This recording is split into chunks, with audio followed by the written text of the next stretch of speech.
60 ans après les indépendances et sa création, l'Union africaine cherche encore à imprimer ses marques pour construire une Afrique intégrée, prospère et en paix, construite par ses propres citoyens et constituant une force dynamique dans l'arène internationale. Entre conflits d'intérêts, crise intermultiforme, faible volonté politique et insuffisance des moyens, le chemin demeure long pour l'atteinte de ces objectifs.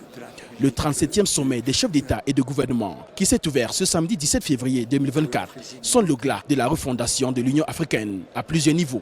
Pas moins de 8 défis à relever dans le court et moyen terme pour assurer l'essor de l'institution panafricaine.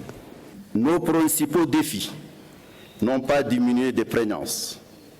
La paix, l'instabilité politique et institutionnelle, les changements climatiques, les déficits en matière de gouvernance économique, l'intégration, la pauvreté, la marginalisation des femmes et des jeunes dans les processus de développement et de leadership dans nos systèmes politiques et sociaux demeurent nos principales sources de préoccupation. Sur le plan éducatif, l'Afrique n'arrive pas jusqu'à là à former une ressource humaine à même de contribuer efficacement à son développement. Selon les données officielles, plus de 700 000 personnes, jeunes et adultes, n'ont pas accès à l'éducation sur le continent.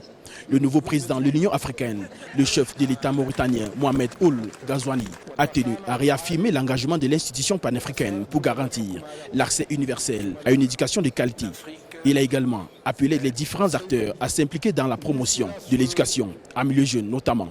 En tant que gouvernement et organisation de la société civile et en tant que différents acteurs, nous devons redoubler d'efforts pour mobiliser les ressources humaines, techniques et financières pour assurer une révolution de nos systèmes éducatifs. L'objectif consiste à promouvoir nos filles et nos garçons sur un pied d'égalité en donnant les mêmes opportunités d'avoir les compétences nécessaires sur une base continue. Il s'agit de libérer les potentialités des femmes africaines et de leur permettre de participer aux postes de responsabilité et au développement.